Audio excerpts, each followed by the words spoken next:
ఇక కుప్పంలో రెండవ రోజు సీఎం చంద్రబాబు పర్యటన కొనసాగుతూ ఉంది. దానికి సంబంధించి అనంతరం పార్టీ ముఖ్య నాయకులతో ఆయన భేటీ అవుతారు.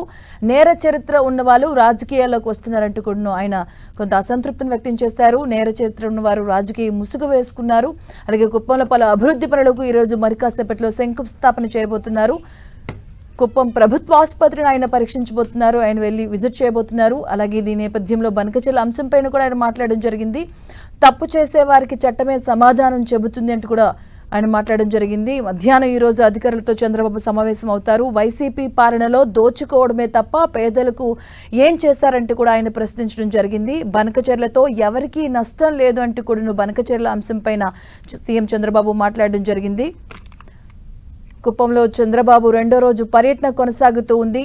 బనకచెర్ల వల్ల ఎవరికీ నష్టం లేదంటూ కూడా ఆయన మాట్లాడారు. దీనిపై కొంతమంది తప్పుడుగా మాట్లాడుతున్నారంటూ కూడా ఆయన తన వెర్షన్ చెప్పడం జరిగింది. బనకచెర్ల వల్ల ఎవరికీ నష్టం లేదు, అలాగే నీతి మాలిన వాళ్ళు అలాగే రౌడీలు కూడా రాజకీయాల్లోకి వస్తున్నారంటూ కూడా ఆయన మాట్లాడడం జరిగింది. వాటాలు పంచుకున్న వాళ్ళు ఇప్పుడు మాట్లాడుతున్నారు. అర్హులకు పెన్షన్ తీసేస్తే వైసీపీ నేతలు రాజకీయం చేస్తున్నారంటూ కూడా ఆయన మాట్లాడడం జరిగింది.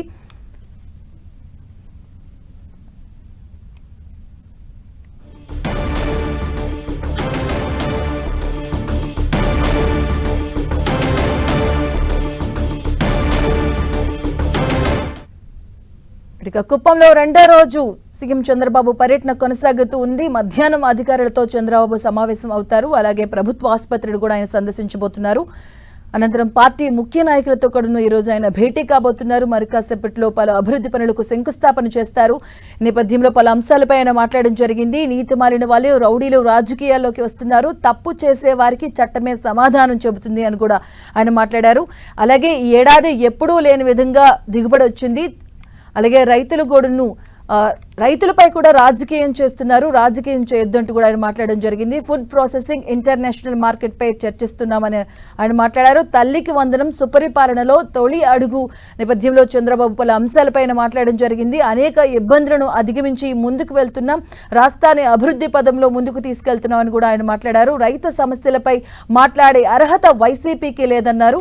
అంతర్జాతీయంగా మామిడి డిమాండ్ తగ్గింది, అందుకే ధర పడిపోయిందంటూ కూడా ఆ విషయంపైన కూడా క్లారిటీ ఇవ్వడం జరిగింది. ఇంట్లో ఎంతమంది పిల్లలున్నా వారికి తల్లికి వందనం ఇచ్చాం, ఇది మేము సాధించిన విజయం అని మాట్లాడారు. రైతుల సమస్యలపై మాట్లాడే అర్హత వైసీపీకి లేదన్నారు. ఇక వాటాలు పంచుకున్న వాళ్ళు ఇప్పుడు మాట్లాడుతున్నారు. ఏపీలో బెస్ట్ ల్యాండ్ రికార్డ్స్ రావడం జరిగింది అంటూ కూడా ఆయన మాట్లాడడం జరిగేది. కారు కింద పడ్డ కార్యకర్త పడ్డ కూడా మానవత్వం చూపించలేదు, మానవత్వం చూపించకుండా వెళ్ళిపోవడం జరిగిందంటూ కూడా కొంత అసంతృప్తిని వ్యక్తం చేశారు. నేర చరిత్ర ఉన్న వాళ్ళు రాజకీయాల్లోకి వస్తున్నారంటూ కూడా ఆయన కామెంట్స్ చేయడం జరిగింది. కుప్పంలో ప్రభుత్వ ఆసుపత్రికి వెళ్ళబోతున్నారు చంద్రబాబు.